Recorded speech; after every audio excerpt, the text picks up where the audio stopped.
Digital చెల్లింపులు రోజువారీ జీవితంలో భాగమవుతున్న ఈ రోజుల్లో ఫోన్పే, గూగుల్ పే వంటి యూపీఐ యాప్ల వినియోగం భారీగా పెరిగింది.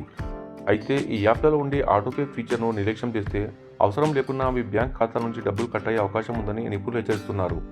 ప్రస్తుతం చిన్న మొత్తాల నుంచి పెద్ద మొత్తాల వరకు ఎక్కువ మంది యూపీఐ ద్వారా చెల్లింపులు చేస్తున్నారు. మొబైల్ రీఛార్జ్లు, బ్రాడ్బ్యాండ్ బిల్లులు, విద్యుత్, నీటి బిల్లులు, ఓటీటీ సబ్స్క్రిప్షన్లు వంటి నెలవారీ చెల్లింపుల కోసం చాలామంది ఆటోపే సౌకర్యాన్ని ఉపయోగిస్తున్నారు. ఈ ఫీచర్ వల్ల ప్రతి నెల నిర్ణీత తేదీన చెల్లింపులు ఆటోమేటిక్గా పూర్తవుతాయి. ఈ సౌకర్యం సమయాన్ని ఆదా చేసినప్పటికీ అవసరం ముగిసిన తర్వాత ఆటోపేని నిలిపివేయకపోతే అనవసరంగా డబ్బులు ఖాతా నుంచి కట్ అవుతూనే ఉంటాయి. ఉదాహరణకు ఒక సబ్స్క్రిప్షన్ను ఉపయోగించడం మానేసినా లేదా ఒక సేవను రద్దు చేసినా ఆటోపే కొనసాగితే సంబంధిత మొత్తం ప్రతి నెల చెల్లించబడే అవకాశం ఉంటుంది.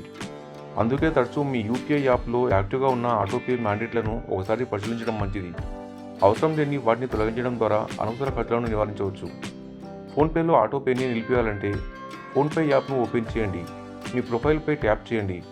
పేమెంట్ మేనేజ్మెంట్ లేదా ఆటోపే విభాగానికి వెళ్ళండి. అక్కడ యాక్టివ్లో ఉన్న ఆటో పేమెంట్ల జాబితా కనిపిస్తుంది. అవసరం లేని మ్యాండేట్ను ఎంచుకొని పాస్ లేదా డిలీట్ లేదా క్యాన్సల్ ఎంపికను ఉపయోగించండి. తాత్కాలికంగా నిలిపివేయాలంటే పాస్, పూర్తిగా రద్దు చేయాలంటే డిలీట్ లేదా క్యాన్సల్ను ఎంపిక చేసుకోవచ్చు. అదేవిధంగా గూగుల్ పేతో పాటు ఇతర యూపీఐ యాప్లలో కూడా ఆటోపే మ్యాండేట్లను క్రమం తప్పకుండా పరిశీలించడం మంచిది. దీంతో మీ అనుమతి లేకుండా లేదా అవసరం ముగిసిన తర్వాత జరిగే ఆటోమేటిక్ చెల్లింపులను సులభంగా నియంత్రించవచ్చు. డిజిటల్ చెల్లింపులు సురక్షితమైనవే అయినప్పటికీ యాప్లలో యాక్టివ్గా ఉన్న ఆటో పేమెంట్ సెట్టింగ్లపై ఎప్పటికప్పుడు దృష్టి పెట్టడం వల్ల అనవసర ఆర్థిక నష్టాలను నివారించవచ్చు.